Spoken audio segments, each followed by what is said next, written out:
So time management எப்படி பண்றது? கொஸ்டின்ல 3 விதமான கொஸ்டின் இருக்கு.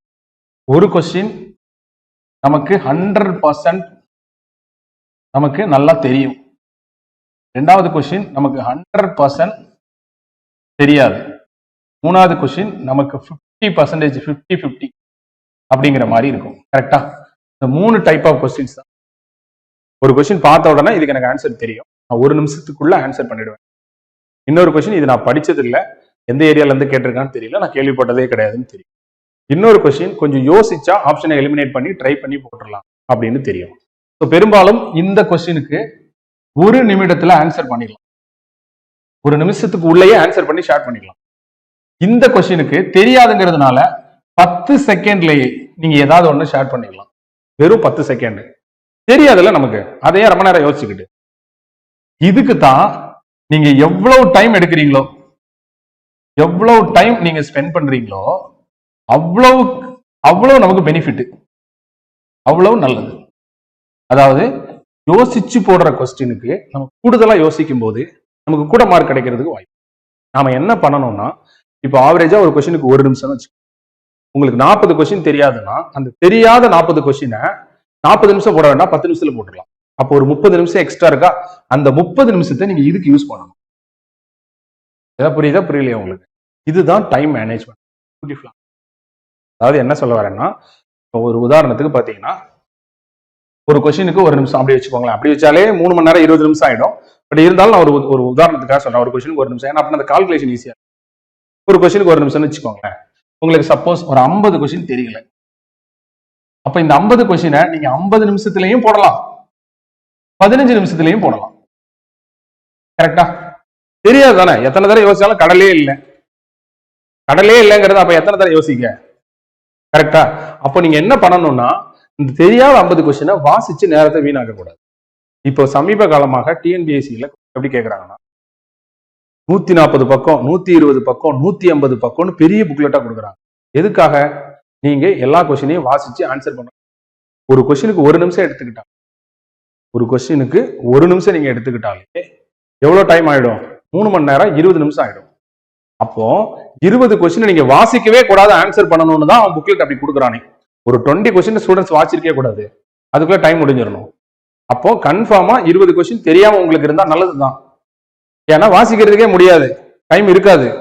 அப்போ தெரியாத 20 கொஸ்டின் இருக்கா, ரைட். இப்போ லாஸ்ட் 10 மினிட்ஸ் 20 கொஸ்டின் இருக்கு, அதுல ஒரு 10 கொஸ்டின் உனக்கு தெரியல, நல்லது தானே. டக்குன்னு அந்த 10 எதையாவது ஒண்ணு போட்டு மீதி 10 கொஸ்டின்ல கான்சென்ட்ரேட் பண்ணும். சொல்லி புரியுதா புரியலைங்க உங்களுக்கு? நம்ம நினைச்சிட்டு இருக்கோம் லாஸ்ட்ல டைம் மேனேஜ்மெண்ட்டுக்கு சிக்கல் வரும்போதெல்லாம் தெரிஞ்ச கொஸ்டினுக்கு கூடுதல் நேரம் ஒருத்தணும், யோசிச்சு போடுறதுக்கு கூடுதல் நேரம் ஒருத்தணும். தெரியாத கொஸ்டின் இருந்தா அங்கே ஆன்சர் பண்ணிட்டு அடுத்த வேலையை பார்க்கலாம்ல. அதனால நீங்க முதல்ல தயவு செஞ்சு உங்க மைண்ட்ல ஒரு கொஸ்டின் 200மே தெரிஞ்சுதான் இருக்கும்னு நினைக்காதீங்க. ஒரு 20ல இருந்து 30% தெரியாம இருக்கும். அதோட நேரத்தை யோசிச்சு போடுற கொஸ்டினுக்கு நீங்க கொடுக்கணும். இப்ப இதுல உதாரணத்துக்கு 50 கொஸ்டின் உங்களுக்கு தெரியாதுன்னா அதை 15 நிமிஷத்துல போட்டுட்டு மீதி இருக்கக்கூடிய 35 மினிட்ஸ் இந்த யோசிச்சு போடுற 50-50 இருக்கு பாருங்க, அதுக்கு நீங்க ரீசனிங் கொஸ்டினை கூட கொஞ்சம் நேரம் யோசிச்சா விட கிடைச்சிடும். மேக்ஸை கூட கொஞ்சம் நேரம் செக் பண்ணி போட்டா தப்பு இல்லாம போடலாம். கரெக்டா? அதுக்கு நீங்க யூஸ் பண்ணிக்கணும். அப்ப நான் என்ன சார் பண்ணணும், என்ன ஸ்ட்ராட்டஜி சார் நான் ஃபாலோ பண்ணணும், நல்லா தெரிஞ்சுக்கோங்க. ஒரு கொஸ்டின் எடுங்க சார், நான் ஃபர்ஸ்ட் முதல்ல இருந்தே ஆன்சர் பண்ண ஆரம்பிச்சிடுங்க. கொஸ்டினோட புக்லெட்டை வாங்கும் போதே கண்டுபிடிச்சிடலாம். 120 பக்கம் 140 பக்கம் இருக்குன்னா கட்டாயமா இந்த டெஸ்ட் எழுதுறதுக்கு டைம் ஆயிடும் அப்படி நீங்க ஃபிக்ஸ் பண்ணி நிச்சயமா இதுக்கு டைம் ஆயிடும் அப்படின்னு. சில பேர் புள்ளி வச்சுட்டு குறிப்பாங்க. புள்ளி வைக்கும் போது என்ன ஆகுதுன்னா, தெரிஞ்சது தெரியாது யோசிச்சு போடுறது இந்த 3 கேட்டகரிக்குமே நம்ம புள்ளி வச்சிருவோம்.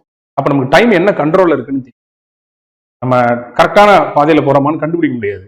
அதனால கொஞ்சம் ரிஸ்க் இருக்கும். அடுத்து நீங்க வாட்சை வச்சுக்கிட்டு ஒவ்வொரு 10 நிமிஷம் 15 நிமிஷத்துக்கு ஒருக்க கண்ட்ரோலா போங்க. முதல் 1 ஹவர்ல எவ்வளவு பண்ணணும், அடுத்த 1 ஹவர்ல எவ்வளவு பண்ணணும், அடுத்த 1 ஹவர்ல எவ்வளவு பண்ணணும், இப்படி உங்களுக்கு ஒரு கால்குலேஷன் இருக்கணும். நான் எனக்கு தெரிஞ்ச நிறைய ஸ்டூடெண்ட்ஸ் ஃபர்ஸ்ட் 1 ஹவர்லயே விட்டுறாங்க. ஃபர்ஸ்ட் 1 ஹவர்லயே நிறைய பேர் என்ன செஞ்சுறாங்கன்னா விட்டுறாங்க. ஃபர்ஸ்ட் 1 ஹவர்ல ரிலாக்ஸா போட்டுறாங்க. அடுத்து 2வது 1 ஹவர் 3வது 1 ஹவர்ல ப்ரெஷர் வந்துருது. நான் கண்ட்ரோல் டைம் மேனேஜ்மெண்ட்ங்கிறது என்னன்னு நல்லா தெரிஞ்சுக்கோங்க. ஃபர்ஸ்ட் பாயிண்ட், டைம் மேனேஜ்மெண்ட்ங்கிறது கடைசி நேரத்துல பரிசு எழுதி முடிக்கிறது கிடையாது. முதல் 10 நிமிடத்துல இருந்தே உங்களுக்கு கண்ட்ரோலா இருக்கணும். 1. 2வது டைம் மேனேஜ்மெண்ட்ங்கிறது 3 மணி நேரத்துக்குள்ள பரிசு எழுதுறது கிடையாது. 3 மணி நேரத்துல பரிசு எழுதி அதிகபட்ச மதிப்பெண்கள் எடுக்கிறது தான் டைம் மேனேஜ். 3வது டைம் மேனேஜ்மெண்ட்ங்கிறது நீங்க எக்ஸாம் எந்த ப்ரெஷரும் இல்லாம ஃப்ரீ மைண்ட்ல எக்ஸாம் எழுதிட்டு வரலாம், அதான் கூடுதல் மார்க் கிடைக்கும். புரியுதா புரியுங்களா? நீங்க டைம் மேனேஜ்மெண்ட்ல இடையில கொஞ்சம் ப்ரெஷர் ஆகி நீங்க கம்ப்ளீட் பண்றீங்கன்னா அந்த டைம் மேனேஜ்மெண்ட் கரெக்ட். ஸ்டார்டிங்ல இருந்தே டைம் மேனேஜ்மெண்ட் யூனிஃபார்மா இருக்கணும் உங்களுக்கு. அதை பார்த்துக்கணும். இன்னொரு டைம் மேனேஜ்மெண்ட்ங்கிறது சில நேரம் நம்ம 15 நிமிஷம் முன்னாடி படிக்க கொடுப்பாங்க. அப்ப அந்த 15 நிமிஷத்தையும் சரியா பயன்படுத்திக்கணும். அது டைம் மேனேஜ்மெண்ட். எக்ஸ்ட்ரா கிடைக்கிற டயத்தை எப்படி யூஸ் பண்ணணும், அது ஒரு டைம் மேனேஜ்மெண்ட். அடுத்து ரிலாக்ஸே எடுக்காம 3 மணி நேரத்தை யூஸ் பண்றதுக்கு பேர் டைம் மேனேஜ்மெண்ட். இடையில ரிலாக்ஸ் எடுத்து எப்படி நம்ம தூங்கலாம் இன்னும் ஃப்ரெஷ்ஷா படிக்கிறோமோ அந்த மாதிரி ஒரு 50 நிமிஷம் 55 நிமிஷம் டெஸ்ட் போட்டுட்டு ஒரு 2 மினிட்ஸ் பேனாவை கையில வச்சுக்கிட்டு கொஞ்சம் ரிலாக்ஸ் ஆயிட்டு இல்லைன்னா தண்ணி குடிச்சு வாட்டர் கேன்லாம் கொண்டு போகலாம். ஒரு ரிலாக்ஸ் ஆயிட்டு மறுபடியும் ஃப்ரெஷ்ஷா பண்ணீங்கன்னா இன்னும் ஃப்ரெஷ்ஷா நல்லா பண்ணலாம். மைண்ட் இன்னும் ஆக்டிவா இருக்கும். புரியுதா? அந்த டைமை எப்படி யூட்டிலைஸ் பண்றோங்கிறது டைம் மேனேஜ். என்ன பொறுத்தளவுல நிறைய பேருக்கு டைம் மேனேஜ்மெண்ட் யூஸ் பண்ற காரணமே தெரியாத கொஸ்டினை தேவையில்லாம வாசிச்சுட்டு அடுத்து புள்ளி வச்சுக்கிட்டே இருப்பாங்க. அவங்க ஒரு கால்குலேஷனே அவங்களுக்கு தெரியும். அடுத்து வாட்சை முதல் 1 மணி நேரத்துல விட்டுருவாங்க. டைம் மேனேஜ்மெண்ட் நம்ம செய்யற தப்பெல்லாம் அதுதான். முதல் 1 மணி நேரம் ப்ராப்பரா பண்ணி யூஸ், அது ரொம்ப பெரிய தப்பு. ரெண்டாவது, தெரியாத கொஸ்டினை முதல் 1 மணி நேரத்துல நிறைய நோண்டிக்கிட்டு இருந்துரும். முதல் 1 ஹவர்ல எந்த காரணத்தை கொண்டும் தெரியாத கொஸ்டின் இருக்கு பாருங்க, அதை வாசிச்சுட்டு ஒன்னு ஆன்சர் பண்ணணும் இல்லை விட்டுறணும். உடனே அதை போய் யோசிச்சுக்கிட்டு இருக்க கூடாது. தெரியாத கொஸ்டினுக்கு யோசிக்க நேரம் இருந்தா கடைசியில பண்ணிக்கலாம். டைம் இருந்தா எங்க இவ்வளவு நாளா படிக்கிறீங்க, நான் தெரியாம தான் கேட்கறேன். உங்களுக்கு ஒரு கொஸ்டினை வாசிச்ச உடனே தெரியும் தெரியாதுன்னு தெரியாது, மனசாட்சியத்துட்டு சொல்லுங்க. இவ்வளவு நாளா படிக்கிறீங்க, பார்த்த உடனே இது தெரியும் இது தெரியாது, தெரியுமா தெரியும். தூங்குக தூங்கி செயற்பால தூங்கற்க தூங்காது செய்யும் வினைங்கிறாரு. காலம் தாழ்த்தி செய்ய வேண்டியதை காலம் தாழ்த்தி செய்யும், உடனே செய்ய வேண்டியதை உடனே செய்யணும். தெரிஞ்ச கொஸ்டினை உடனே போட்டுடணும், தெரியாத கொஸ்டினை பொறுமையா லாஸ்ட்ல போட்டுக்கலாம். ஏன்னா அதனால நமக்கு நஷ்டம் கிடையாது இல்லையா? தெரியாத கொஸ்டினுக்கு என்ன போட்டாங்க, அதனால ஆன்சர் பண்ணலாமே. புரியுது புரியலைங்களா? அப்போ ஃபர்ஸ்ட் நீங்க எப்படி ப்ரியாரிட்டி கொடுக்கணும்? இப்ப நான் உதாரணத்துக்கு நான் எப்படி ப்ரியாரிட்டி கொடுப்பேன் நீங்க பாருங்க. ஃபர்ஸ்ட் 1வது கொஸ்டினை வாசிக்கிறேன், எனக்கு ஆன்சர் தெரியும். இப்போ ஒரு உதாரணத்துக்கு இந்தியாவினுடைய நுழைவாயில் எது அப்படின்னு கேட்கிறாங்க. இன்னொரு கொஸ்டின், கேட்வே ஆஃப் இந்தியா என்று அழைக்கப்படுவது எது? இந்தியாவின் கேட்வே ஆஃப் இந்தியா என்று அழைக்கப்படுவது யாரு? இந்தியா கேட் எங்க உள்ளது? வாசிக்கிறேன், ஆன்சரை பார்க்குறேன். இது ரெண்டுமே தெரிஞ்ச கொஸ்டின் தான். இந்தியா கேட் டெல்லியில இருக்கு, கேட்வே ஆஃப் இந்தியா பாம்பேல இருக்கு. ஆன்சர் பார்க்குறேன், ஆன்சர் பி. ஒன்னுக்கு பி ஸ்டார்ட் பண்ணிட்டேன். அங்கேயே நான் ஸ்டார்ட் பண்ணிடுவேன். நான் இதுக்காக எடுத்துக்கிட்ட டைம் 30 செகண்ட். 1 நிமிஷத்துக்குள்ளேயே தெரிஞ்ச கொஸ்டினை ஆன்சர் பண்ணேன். 2வது கொஸ்டின் வாசிக்கிறேன், ஒரு காரணம் குற்றா இருக்கு, கொஞ்சம் யோசிச்சு போடுற மாதிரி இருக்கு. அப்படி வாசிக்கும் போதே இதை யோசிக்கணும்னு எனக்கு தெரியும். உடனே நான் 2வது கொஸ்டினை 5 செகண்ட்ல இல்ல 10 செகண்ட்ல நான் வந்து விட்டுட்டேன், லாஸ்ட் பாத்துக்கலாம்னு. 3வது கொஸ்டின் வாசிக்கிறேன், எனக்கு சுத்தமா தெரியாது. உடனே நான் 2 டிசிஷன் எடுக்கலாம். ஒண்ணு கையோட எங்கனே ஏதாவது ஒரு ஆன்சர் பண்ணிடலாம், இல்லைன்னா லாஸ்ட் டைம்ல பாத்துக்கலாம்னு விடலாம். நான் லாஸ்ட் டைம்ல பாத்துக்கிட்டாலே எனக்கு அதுக்கு ஆன்சர் தெரியாதுன்னு எனக்கு கன்ஃபார்மா தெரியுது. இதுதான் இதுல பியூட்டியே. உனக்கு தெரியும், உனக்கு தெரியாது. புரியுதா புரியலையா? உனக்கு தெரியும், உனக்கு தெரியாது, இவ்வளவுதான். புரியுதா? அப்போ இந்த 3வது கொஸ்டின்ல எனக்கு தெரியாத கொஸ்டின் இருக்கு. அப்ப நான் என்ன பண்ணுவேன்னா டக்குன்னு ஏதாவது ஒன்று ஆன்சர் பண்ணிடலாம். என் மனசு உள் மனசு சொல்லுது டக்குன்னு இதுல ஏ போடு, இதுல சி போடு, இதுல டி போடுன்னு. அதை நான் 10 செகண்ட்ல போட்டுருவேன். ஒண்ணு எனக்கு தெரியாத கொஸ்டினை 5 செகண்ட்ல விடுவேன், இல்ல 10 செகண்ட்ல ஆன்சர் பண்ணுவேன். இதுல கிடைக்கிற மிச்ச நேரத்தை நான் எதுக்கு யூஸ் பண்ணிக்குவேன்னா, இந்த 2வது கொஸ்டின் நான் யோசிச்சு போடுறதுக்காக விட்டுருக்கேன்ல, 2வது கொஸ்டின் யோசிச்சு போடுறதுக்கு விட்டுருக்கேன்ல, இதை நான் லாஸ்ட்ல யோசிச்சு போடும்போது ஒரு கொஸ்டினுக்கு நான் 1.5 நிமிஷம் சேர்த்து வச்சிருப்பேன். 1.5 நிமிஷம் எனக்கு கையில இருக்கிறதால ஒரு 40 கொஸ்டின் இருக்கும். ஒரு கொஸ்டினுக்கு 1.5 நிமிஷம் யோசிச்சு, அப்ப என்னால 30 கொஸ்டின் வரைக்கும்.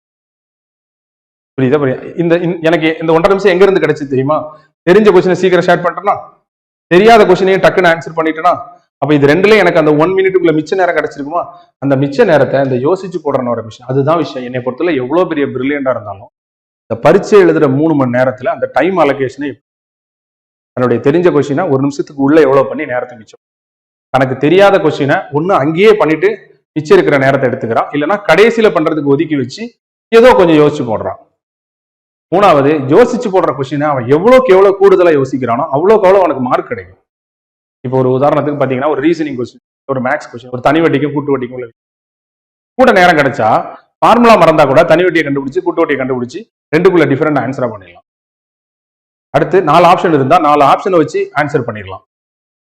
இதே புரியலீங்களா? 4 ஆப்ஷனை வச்சு நான் என்ன செஞ்சு ஆன்சர் பண்ணிடலாம். டைம் மேனேஜ்மெண்ட் அப்படிங்கிறது எக்ஸாம்ல ரொம்ப இம்பார்ட்டன்ட். உங்கள்ட்ட நான் கேட்டுக்கிறது, தயவு செஞ்சு கொஸ்டின் 140 பக்கம் 150 பக்கம் இருக்குன்னா தயவு செஞ்சு புள்ளி வைக்கிறத விட்டுரு.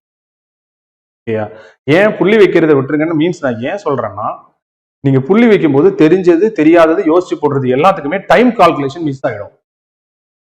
புரியுதா? புரியல. இன்னொன்னு ஷேர் பண்ணாமலே நீங்க இருப்பீங்க, அது பெரிய ரிஸ்க். கடைசி 15 நிமிஷம் இருக்கும், நீங்க புள்ளி வைக்கிறதே ஒரு 20 கொஸ்டின் இருக்கும். அப்ப எப்ப இந்த 20க்கு நீங்க வாசிச்சு புள்ளி வச்சு அதுக்கப்புறம் வந்து ஷேர் பண்ண, அது உங்களுக்கு ஒரு பதட்டத்தை கொடுத்துரும். பட் எப்பொருள் யார் யார் வாய் கேட்பினும் அப்பொருள் மெய்ப்பொருள் காண்பது. உங்க சில பேர் இதுலயே பிராக்டிஸ் பண்ணிருப்பாங்க, அவங்களால நல்லா பண்ண முடியும். நான் அவங்கள டிஸ்டர்ப் பண்ணவே இல்லை. ஐயா, நான் ரொம்ப பெஸ்டா பண்ணிட்டேன் சார், எவ்வளவு டஃபா இருந்தாலும் என்னால புள்ளி வச்சுட்டு ஆன்சரை ஷேர் பண்ண முடியும்னா நான் உங்களை தொந்தரவு பண்ணல. சில நேரம் புள்ளி வைக்க கூடாதுன்னு யாராவது டிஸ்டர்ப் பண்ணிட்டாலும், இல்ல சில நேரம் நீங்க புள்ளி வைக்கும் போது டைம் மேனேஜ்மெண்ட் விட்டுட்டாலும், நீங்க இல்ல ஷேர் பண்ணும்போது டைம் மேனேஜ்மெண்ட் விட்டு கடைசி நேரத்துல வேகமா ஷேர் பண்ணும்போது ஒரு கொஸ்டினை மாத்தி ஷேர் பண்ணும்போது எல்லா கொஸ்டினும். அதனால எதுவுமே சரியும் கிடையாது, தவறும் கிடையாது. எதையுமே ஆய்வுக்கு உட்படுத்தணும். எல்லாத்தையும் இருக்க பிளஸையும் மைனஸையும் ஆராய்ந்து பெருமைக்கும் ஏனை சிறுமைக்கும் பாக்குறோம் இல்லையா, ரெண்டையுமே பார்க்கணும். எதையும் ரெண்டையும் பார்க்கணும், இதையும் தூக்கி பார்க்கணும், அதையும் சுத்தி பார்க்கணும். இதுல என்ன பெருமை இருக்கு, இதுல என்ன சிறுமை இருக்குன்னு பார்த்துட்டு அதுல நீங்க பெஸ்டா வரக்கூடிய ஸ்கோரை வச்சு நீங்க ஆராய்ந்து அறிந்து எனக்கு இப்படி பண்ணா மார்க் கூட வருது, இப்படி. புரியுதா? புரியல. அதனால இதையும் ஆய்வுக்கு உட்படுத்துங்க. இப்ப நான் சொல்றது புரியுதுங்களா? இப்ப நானா இருந்தா என்ன பண்ணுவேன் அப்படின்னா, கரண்ட் ட்ரெண்ட்ல என்ன பண்ணிட்டு இருக்கேன், ஃபர்ஸ்ட் கொஸ்டின் நானும் எழுத போறேன். ஞாயிற்றுக்கிழமை எக்ஸாம் எழுத ஃபர்ஸ்ட் கொஸ்டின் பார்ப்பேன், தெரியுமா ஆன்சர் பண்ணுவேன். தெரியாதா அடுத்த கொஸ்டின் உடனே விட்டுருவேன், இல்லைன்னா உடனே ஆன்சர் பண்ணிடுவேன். யோசிச்சு போடலாம், இதுல விட எடுத்துடலாம் அப்படின்னு தெரியுதா, அதே உடனே விட்டுருவேன். ஓகேயா? 2 ஸ்டாண்ட் எடுப்பேன். பெரும்பாலும் என்னுடைய ட்ரெண்ட் என்னவா இருக்கு அப்படின்னா, என் மைண்ட் என்னவா இருக்குன்னா, ஃபர்ஸ்ட் 1 மணி நேரத்துல தெரியாத கொஸ்டினை டக்குன்னு ஆன்சர் பண்ண மனசு வரும். எதையாவது ஒண்ணு போடுவோம்னு போட ஆன்சர் வரும். அதனால என்ன பண்ணிடுறேன்னா, ஃபர்ஸ்ட் 1 ஹவர்ல எனக்கு எது தெரியுமோ அதை மட்டுமே நான், அடுத்த 1 ஹவர்ல எனக்கு தெரியுறது சுத்தமா தெரியாததை ஆன்சர் பண்றேன். அடுத்த 1 ஹவர்ல நான் யோசிச்சு போடுறத ஆன்சர் பண்ணி கம்ப்ளீட். இப்படிதான் நான் பண்ணிட்டு இருக்கேன்.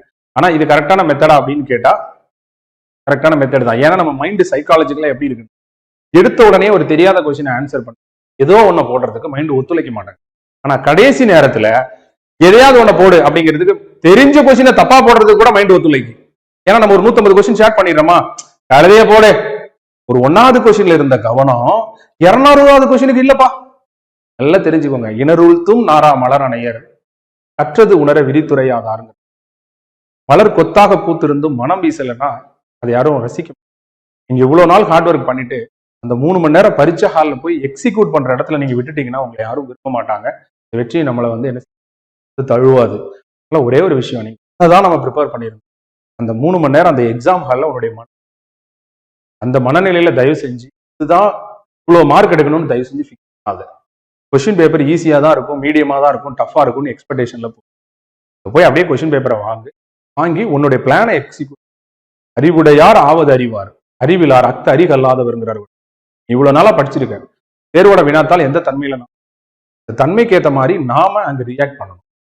புரியுதா? புரியல. கொஞ்சம் அண்டர்ஸ்டாண்ட் பண்ணிக்கணும். பால் இப்படி எகிருது அப்படின்னா ஒரு கிரிக்கெட் பிளேயர் அதுக்கேற்ற மாதிரி அவர் என்ன செய்யணும், ஃபுட் ஒர்க் போடுறது, அதுக்கேற்ற மாதிரி விட்டு ஆடுறது, அதுக்கேற்ற மாதிரி ஒரு பிளானை வந்து அவர் என்ன செய்யணும், அவர் பிளானை வந்து மனசுல வச்சிருந்து நீயும் அதே மாதிரி 140 150 பக்கம் இருக்கா, அப்ப டைம் மேனேஜ்மெண்ட் சேலஞ்சா இருக்கும்னு ஸ்டார்டிங்ல இருந்தே டைம் நீ கண்ட்ரோலுக்குள்ள கொண்டு வந்து. புரியுதா? புரியலீங்களா? அப்ப என்ன பண்ணலாம் சார் ஸ்ட்ராட்டஜினா, இதை வச்சு சொல்லிடுறேன். 1வது கொஸ்டின் தெரியும், உடனே ஆன்சர் பண்ணிட்டோம், அதுல 1 நிமிஷத்துல கொஞ்சம் மிச்சம் இருக்கும். 2வது கொஸ்டின் தெரியாது, சுத்தமா தெரியாது, ஒண்ணு ஆன்சர் பண்ணுவோம் இல்லைன்னா விட்டுருவோம். நீ என்ன டிசிஷன் எடுப்பியோ அது உன் விருப்பம். ஓகே. 3வது கொஸ்டின் சுத்தமா தெரியாது, பட் இங்கனே ஆன்சர் பண்ணிடலாம், நான் எவ்வளவுதான் யோசிச்சாலும் எனக்கு வராதுன்னு தெரியும், நான் அங்கேயே ஆன்சர் பண்ணிடுறேன். அப்ப இது எப்படி, இந்த ப்ரியாரிட்டி எப்படி கொடுக்குற, இந்த ஃபர்ஸ்ட் 1 ஹவர் உன் கண்ட்ரோல்ல இருக்கணும். இந்த முதல் 1 ஹவர்ல நான் உன்னை கேட்டுக்கிறது, யோசிச்சு போடுற கொஸ்டினை ரொம்ப நேரம் யோசிச்சு டயத்தை விட்டுறக்கூடாது. அதே நேரத்துல சுத்தமா தெரியாத கொஸ்டினுக்கு தேவையில்லாம யோசிச்சு நேரத்தை வீணாக்கு. அப்ப எது பெஸ்ட்னா, நமக்கு வீட்டுல அட்வைஸ் பண்ணுவாங்க, இங்க பாரு உனக்கு தெரிஞ்சதை நல்லா பண்ணுங்க. அப்ப நானா இருந்தா இன்னொரு அட்வைஸ் பண்ணுவேன், தெரிஞ்சதை நல்லா பண்ணும்போது தெரியாததையோ யோசிச்சு போடுறதையோ வாசிச்சு நேரத்தை வீணா. தெரிஞ்சதை நல்லா பண்ணிட்டு அதுக்கடுத்து என்ன பண்ணு, யோசிச்சு போடுறதை பண்ணிட்டு அடுத்து தெரியாததை பண்ணு. இல்லைன்னா தெரிஞ்சதை நல்லா பண்ணிட்டு தெரியாததை பண்ணிட்டு யோசிச்சு போடுறத நிதானமா யோசி. அதுல கிடைக்கிற மிச்ச நேரம், ஏன்னா தெரிஞ்சதையும் பண்ணியாச்சு தெரியாததையும் பண்ணியாச்சு, இது 2லயே இருக்கிற மிச்ச நேரம். இப்ப ஒரு உதாரணத்துக்கு பாரு, உனக்கு வந்து 80 கொஸ்டின் தெரியும், 80 கொஸ்டின் உனக்கு தெரியும், இதுக்கு கிட்டத்தட்ட 80 நிமிஷம் நீ எடுத்துக்கிறேன்னு வச்சுக்கோ ஒரு உதாரணத்துக்கு. 80 கொஸ்டின் 80 நிமிஷம் அப்படின்னு வச்சுக்கோயேன். இதை நீ 35ல இருந்து 40 நிமிஷத்துல போட்டுட்டேன்னா இதுல ஒரு 40 நிமிஷம் மிச்சம் இருக்கா? இன்னொரு ஒரு 60 கொஸ்டின் உனக்கு தெரியாது, சுத்தமா 100% உனக்கு தெரியாது, 100% உனக்கு தெரியும்.